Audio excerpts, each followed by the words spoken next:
உங்க பொண்ணோட போட்டோ பார்த்ததுல இருந்து என் பையனோட போன்ல முக்கியமான கால் வந்தா கூட அதை கட் பண்ணிட்டு உங்க பொண்ணோட போட்டோவையே பார்த்துக்கிட்டு இருக்கான்.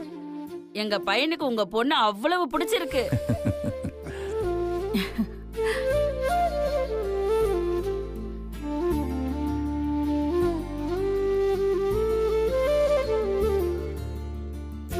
என் பொண்ணு அபி +2 பாஸ் பண்ணிருக்கா. டெய்லரிங் வேலை நல்லா சம்பாதிக்கிறா. மினிஸ்டரே வீடு தேடி வந்து பாராட்டிட்டு போனாங்க. மாடலா தைக்கிறதுல அவ்வளோ திறமைசாலி இவ. உங்க பொண்ணு எங்களுக்கு ரொம்ப பிடிச்சிருக்கு. எனக்கு இந்த மைசூர் பாக்கு ரொம்ப பிடிச்சிருக்கு. ஆனா நீங்களே பண்ணீங்களா இல்ல கடையில வாங்கிட்டு வந்தீங்களா? என் பொண்ணு அபிராமி செஞ்சதுதான். டேய் ராஜா, இந்த பொண்ணிய கல்யாணம் பண்ணிக்கடா. வேணான்னு சொல்லிடாதடா. என்னம்மா நான் சொல்றது?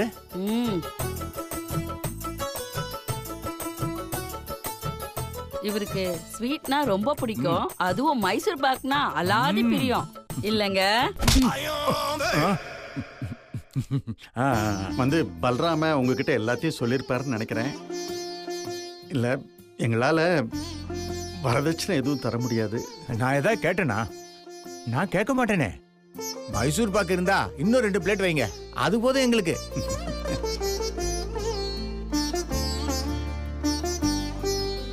எங்களால பெருசா செலவு எதுவும் பண்ண முடியாது. சிக்கனமா ஏதாவது கோயில்ல வச்சு கல்யாணத்தை முடிச்சிடலாம். உங்களுக்கு ஒன்றும் ஆட்சேபணம் இல்லையே? எல்லாம் உங்க இஷ்டங்க. அப்புறம் பொண்ணுக்கு பெருசா நகை நட்டு போட எங்களுக்கு ஒன்றும் வசதி இல்லை. அவளா சம்பாதிச்சு ஏதோ போட்டிருக்கா. அவளால முடிஞ்சது அதான். எல்லாம் உங்க இஷ்டங்க.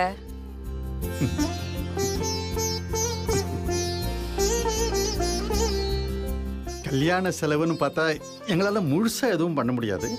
ஆளுக்கு பாதி பாதி போட்டு கல்யாணத்தை முடிச்சிடலாங்களே. எல்லாம் உங்க இஷ்டங்க. எல்லாம் உங்க விருப்பப்படியே பண்ணிடலாம். எல்லாத்துக்கும் சரின்னு சொல்றீங்க. இப்படி ஒரு சம்பந்தம் கிடைக்க நாங்க பல்ராமனுக்கு தான் நன்றி சொல்லணும். இந்த மைசூர் பாக் சாப்பிட்டதுக்கு நாங்களும் பல்ராமனுக்கு தான் நன்றி சொல்லணும்.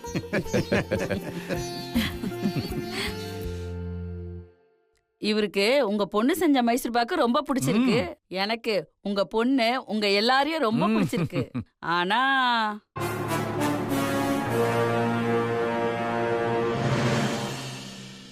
முக்கியமா ஒருத்தருக்கு பிடிச்சிருக்கான்னு தெரியணும். உங்க பொண்ணை என் பையனுக்கு பிடிச்ச மாதிரி உங்க பொண்ணுக்கு என் பையனை பிடிச்சிருக்கா?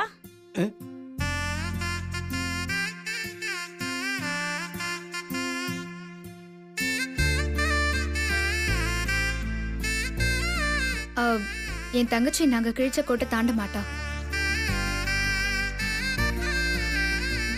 எங்க விருப்பம் தான் அவ விருப்பம். அவளை கேட்டு நீங்க முடிவெடுக்க வேண்டிய அவசியமே இல்லை. அதனால இனி நடக்க வேண்டிய விஷயத்த பத்தி பேசுவோம். கல்யாணத்தை எப்ப வச்சுக்கலாம்? அப்படின்னா சந்தோஷம்தான். அடுத்த முகூர்த்தத்திலேயே கல்யாணத்தை வச்சுக்கலாம். எங்களுக்கு ஒரு பிரச்சனையும் இல்ல. ஆனா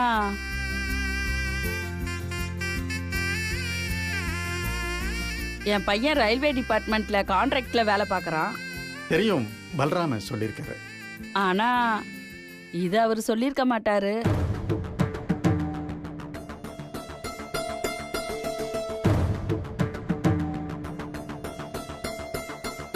என் பையன் இப்போ டெம்பரவரியா தான் வேலை பார்க்கறான். அவன் வேலை எப்ப வேணாலும் கைவிட்டு போயிடும். உங்களுக்கு தெரியாதது ஒன்றும் இல்லை. பர்மனன்ட் ஆனாதான் நிரந்தரமான வேலை. அதுக்கு ஒரு 3 லட்சம் ரூபாய் அட்வான்ஸா கேக்குறாங்க.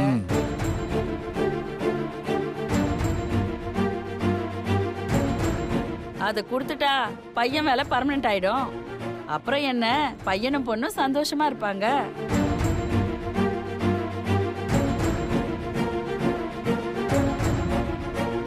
நாங்க எங்க பையனுக்காக கேட்கல, உங்க பொண்ணு வாழ்க்கை சந்தோஷமா இருக்கணும், அதுக்காக தான் கேக்குறோம்.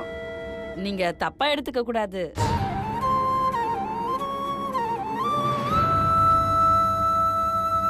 நாளைக்கு பணம் கொடுத்தா நாளன்னைக்கே வேலை பர்மனன்ட். அடுத்த வாரமே கல்யாணத்தை வச்சுக்கலாம். என்ன சொல்றீங்க?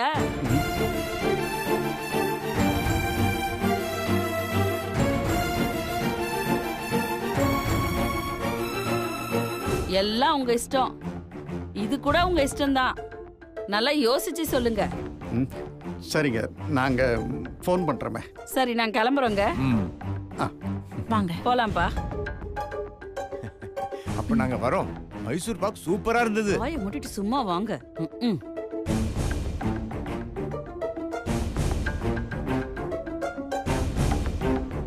என்னங்க இது? எல்லாம் உங்க இஷ்டம், எல்லாம் உங்க இஷ்டம்னு சொல்லிட்டு இவ்ளோ பெரிய கஷ்டத்தை கடைசியில சொல்லிட்டு போயிட்டாங்க. 3 லட்சத்துக்கு எங்கங்க போறது? ஏம்மா, வேலை விஷயத்துக்கு தானே கேட்குறாங்க. அதில் என்ன தப்பு இருக்கு? நம்மளால முடியாதுன்னு எப்படி சொல்ல முடியும் அவங்க கிட்ட? அப்ப அபி கல்யாணம்? அம்மா, நம்ம இப்ப இருக்கிற நிலைமையில கல்யாணம் வேண்டாம்மா. இருக்கிற கடனையே அடைக்க முடியல, இதுல புதுசா கடன் வாங்கி ஏன் கஷ்டப்படணும்? வேண்டாம்மா.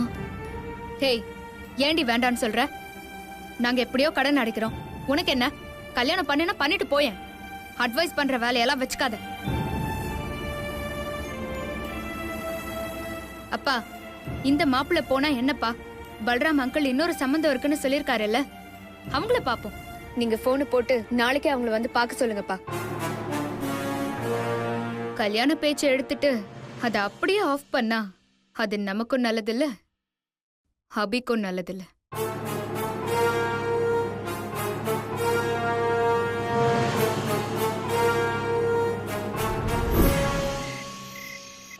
சந்தோஷ், சந்தோஷ், இதையெல்லாம் எப்படி போட்டிருக்கான் பாரு. என்ன இப்பெல்லாம் சீக்கிரமாவே வந்துடுறான். வேலையில முதல்ல இருந்து சின்சியர் குறைஞ்ச மாதிரி இருக்கேன். அவனுக்குள்ள என்னமோ இருக்கு, அத சொல்ல முடியாம தவிச்சிட்டு இருக்கான்.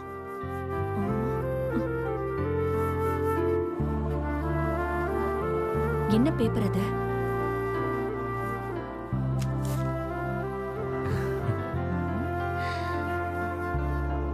சந்தோஷ், அம்மா, என்னம்மா இங்க வந்து நிக்கிறீங்க? ஏன்பா சந்தோஷ், ஆபீஸ்க்கு போயிட்டு வந்தா சட்டையை கழட்டி அப்படியே போட்டுற வேண்டியதா? வேலைக்காரியும் அழுக்கு துணி நினைச்சு துவைச்சு போட்டுருவா. பாக்கெட்ல முக்கியமான பேப்பரோ பில்லோ இருந்தா என்ன ஆகுறது? அப்படிலாம் ஒண்ணுமே இல்லையேம்மா. சந்தோஷ், உன்னை நாங்க பெருசா படிக்க வச்சோம். பிசினஸ் எப்படி பண்றதுன்னு கத்து கொடுத்தோம். பணம் சம்பாதிக்கிறது எப்படின்னு கத்து கொடுத்தோம். ஆனா மளிகை சாமான் வாங்குறது எப்படிங்கறத மட்டும் கத்து கொடுக்காம விட்டுட்டோமேன்னு ஒரு குறை இருந்துச்சு. ஆனா இன்னைக்கு அது போயிடுச்சு. என்னம்மா சொல்றீங்க? என்னப்பா இதெல்லாம்? தேங்காய், பூ, பழம், ஊதுபத்தி, சாம்பிராணி. நம்ம வீட்ல எந்த விசேஷமும் இல்லையே. யாரு வீட்டு விசேஷத்துக்காக இதெல்லாம் வாங்கி கொடுத்த? அத கொடுங்க. அம்மா, இது நம்ம மீனாட்சி பையன் வீட்டு விசேஷத்துக்கு வாங்கின லிஸ்ட்மா. அவன் வீட்டு விசேஷத்தோட லிஸ்ட் உன் பாக்கெட்ல எப்படிப்பா வந்துச்சு?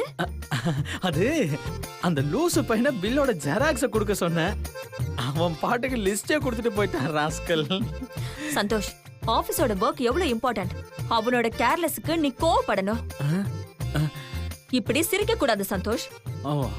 ஆமாமா, அவன் எப்பவுமே இப்படிதான். கேர்லெஸ்னா கேர்லெஸ், அப்படி ஒரு கேர்லெஸ்மா. நாளைக்கு அவன் ஆபீஸ்க்கு வரட்டும், அவனை உண்டு இல்லன்னு பண்ணிடுவேன். நீ ரொம்ப கோவப்படாத சந்தோஷ். சஞ்சீவ் மாதிரிலாம் உனக்கு கோவப்பட வராது. நீ ட்ரை பண்ணாத. சரி சரி, இந்த லிஸ்ட பத்திரமா வச்சுக்கோ. அந்த பொண்ணு திரும்பவும் வாங்கிட்டு வர சொன்னாலும் சொல்லுவா. சரியா? யூஸ் ஆகும். தொலைச்சிராத சந்தோஷ். இந்த விஷயத்துல நீ முதல்ல கேர்லெஸ்ஸா இருக்காத. என்ன?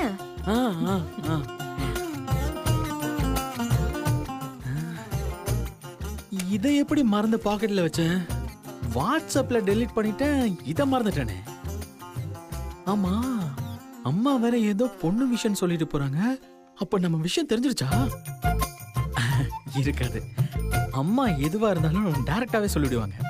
இன்டைரக்டாலாம் கேட்க மாட்டாங்க. இந்த மீனாட்சி பையனோட வைஃபை தான் பொண்ணுன்னு சொல்லியிருப்பாங்க. அம்மா கிட்ட நம்ம டார்லிங்க பத்தி சீக்கிரமா சொல்லிடணும்.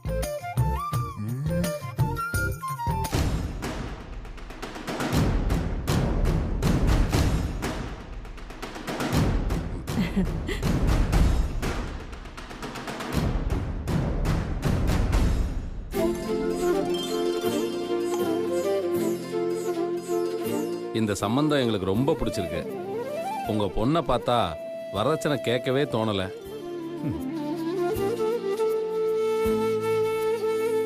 ஆமாங்க, என் பையனுக்கும் உங்க பொண்ணை ரொம்ப பிடிச்சிருக்கு. எந்த பொண்ணை பார்த்தாலும் ஏதாவது ஒரு குறை சொல்லிக்கிட்டே இருப்பான். ஆமா. ஆனா உங்க பொண்ணை பார்த்த உடனே பட்டுன்னு ஓகே சொல்லிட்டான். ஒரு நல்ல முகூர்த்த நாளா பார்த்து கல்யாணத்தை நிச்சயம் பண்ணிடலாங்க. ஆமாங்க. எங்களுக்கும் உங்க சம்பந்தம் ரொம்ப பிடிச்சிருக்கு. எங்களுக்கும் ரொம்ப சந்தோஷங்க. எங்க பையன் பிரைவேட் கம்பெனில கார் டிரைவரா வேலை பார்க்கறான். கை நிறைய சம்பளம் தான், இருந்தாலும் சொந்தமா கார் வாங்கினா இன்னும் நிறைய சம்பாதிக்கலான்னு ஆசைப்படுறான்.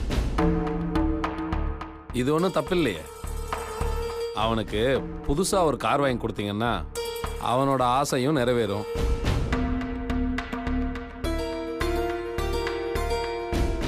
உங்க பொண்ணு வாழ்க்கையும் அமோகமா இருக்கும். நீங்க எது செஞ்சாலும் உங்க பொண்ணுக்கு தானே செய்றீங்க. கல்யாணத்தை மட்டும் நம்ம செஞ்சு வச்சுட்டா போதுமா? அவங்க வீடு வசதின்னு சந்தோஷமா வாழ்றத நம்ம பார்க்க வேண்டாமா? நல்லா யோசிச்சு சொல்லுங்க.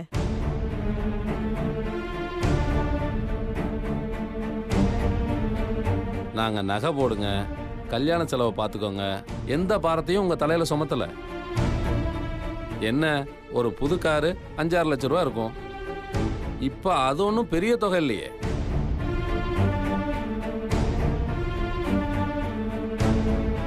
நீங்க யோசிக்க வேண்டிய அவசியமே இல்லை. என்ன சொல்றீங்க? எங்களுக்கு ஒரு 2 நாள் டைம் கொடுங்க. நாங்க யோசனை பண்ணிட்டு ஃபோன் பண்றோம்.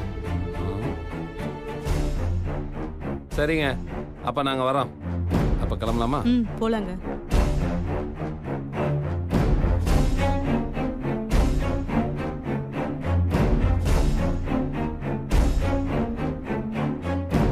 என்னங்க இது? வர சம்பந்தம் எல்லாம் வரதட்சணையே கேட்க மாட்டாங்கன்னு சொன்னீங்க.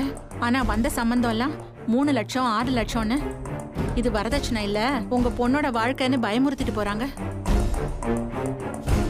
இப்ப நம்ம என்னங்க பண்றது? இவ்வளவு பணத்துக்கு எங்கங்க போறது? அம்மா போதும்மா, எனக்கு கல்யாணம் இப்போ வேண்டாம்மா.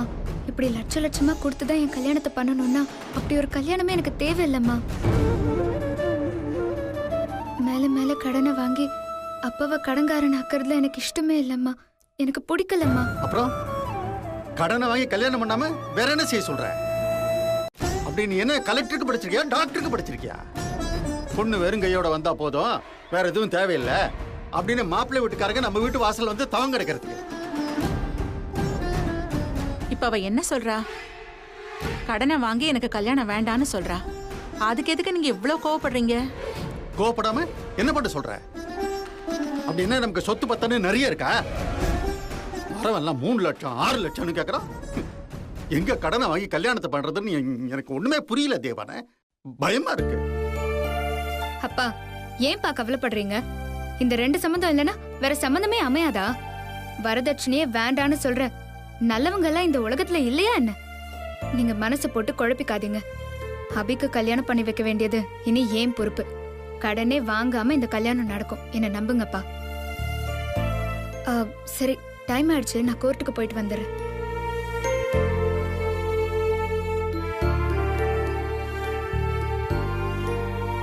பாத்தியடி என் பொண்ணு, பொண்ணா இருந்தாலும் ஒரு பையன் மாதிரி என் கஷ்டத்தை எல்லாம் புரிஞ்சுக்கிட்டு எப்படி ஆறுதல் சொல்லிட்டு போறா பாரு. அவ சொன்னதுல இப்ப எனக்கு நம்பிக்கை வந்துருச்சு. ஏங்க, நீங்க கஷ்டப்படக்கூடாதுன்னு அவ சொல்லிட்டு போறா. அதை நீங்க பெருசா நினைச்சிட்டு இருக்காதீங்க. முதல் சம்பந்தம் 3 லட்சம் ரூபாய் தானே கேட்டாங்க. எங்கேயாவது கடனை வாங்கி அந்த சம்பந்தத்தையே முடிச்சிடலாங்க. ரயில்வே மாப்பிள்ளை வேற, நமக்கும் கௌரவமா தான் இருக்கும். நம்ம அபியும் இங்க கஷ்டப்படுற மாதிரி அங்க போய் கஷ்டப்படாம சந்தோஷமா இருப்பாள்ல. எனக்கு என்னமோ இதான் சரின்னு தோணுதுங்க. உன் பொண்ணு நம்ம வீட்டு படித்தாண்ட கடங்கார வீட்டு படியை மிதிக்க சொல்ற, மிதிக்கிறேன்.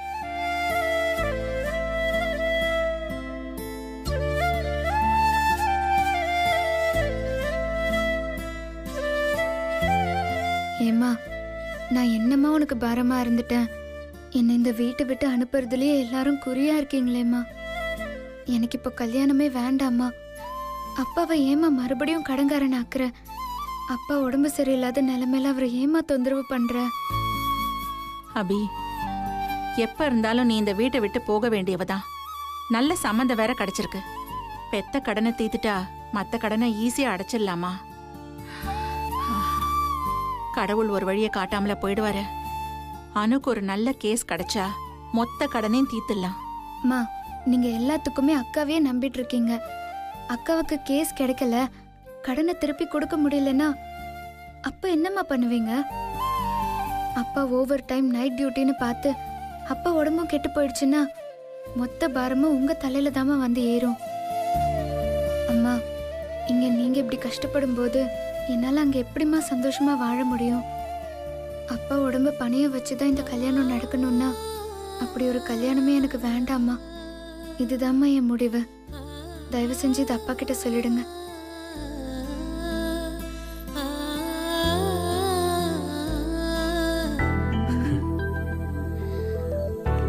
நீ மட்டும் என் காதலை ஏத்துக்கிட்ட, இந்த உலகத்தை நான் ஜெயிச்சிருவேன். நல்ல ரொமான்டிக்கா யோசிடா.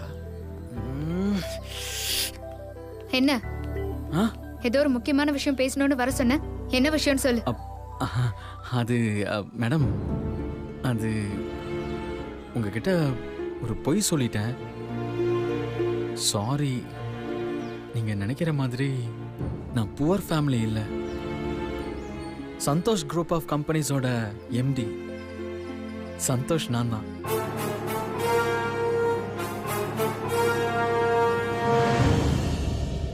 எதுக்கு என்கிட்ட போய் சொன்ன? எல்லாம் உங்களுக்காக தான் madam. I mean love with you.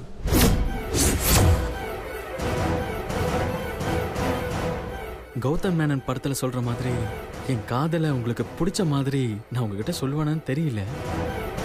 ஆனா உங்களுக்கு பிடிச்ச மாதிரி நான் லைஃப் லாங் நல்லா பார்த்துப்பேன்.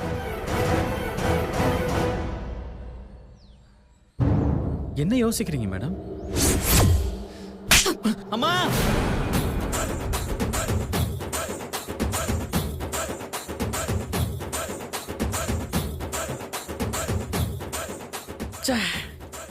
கனவா?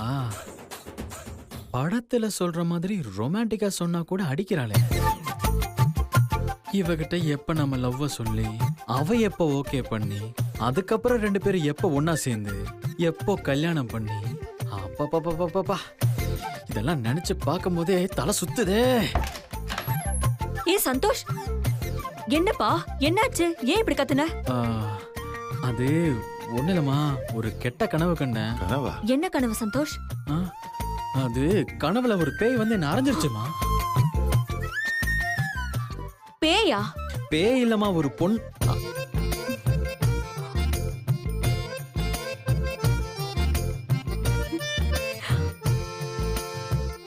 பொண்ணா? சந்தோஷ், நீ ஆபீஸ் கூட போகாம எப்பவுமே ஒரு பொண்ணு கூட சுத்திட்டு இருக்கியே, அந்த பொண்ணு தானே? அதெல்லாம் ஒண்ணு இல்லமா. சீதா, என்ன சொல்ற நீ? சந்தோஷ் ஆபீஸுக்கு போகாம ஒரு பொண்ணு பின்னாடி சுத்துறானா? அப்பா, அதெல்லாம் ஒண்ணு இல்லப்பா. அட ஆமாங்க, நானே பாத்திருக்கேன். அம்மா, நீங்க எப்பமா பாத்தீங்க? அப்போ நீ அந்த பொண்ணு பின்னாடி சுத்தி இருக்க.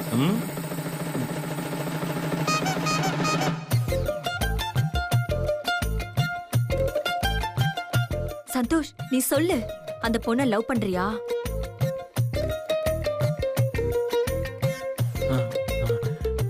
ஆமாமா. அந்த பொண்ணு கிட்ட உன் லவ் சொல்லிட்டியா? இல்லம்மா, இன்னும் சொல்லல. சொன்ன அடிப்பாளோன்னு பயமா இருக்கு. சந்தோஷ், நீ சொன்னாதானே நீ லவ் பண்ற விஷயம் அந்த பொண்ணுக்கு தெரியும். இத பாருப்பா, காதலிக்கும் போது காத்துட்டு இருக்கலாம், ஆனா காதல சொல்றதுக்கு இப்படி காத்துட்டு இருக்க கூடாது. நீ அந்த பொண்ணு கிட்ட சீக்கிரமா போய் உன் லவ்வ சொல்லி ஒரு நாள் நம்ம வீட்டுக்கு கூட்டிட்டு வா, சரியா? சரி. சூப்பர் சூப்பர் சீதா, நல்ல அம்மா. இப்படிதான் இருக்கணும். ஐயோ, மொத்தமா மாட்டிக்கிட்டோமே.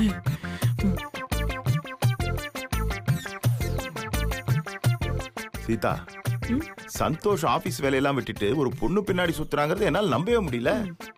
உங்க புள்ள வேற எப்படி இருப்பான்? உங்கள மாதிரி தானே இருப்பான். உங்க போனை கொடுங்க. எதுக்கு? கொடுங்க.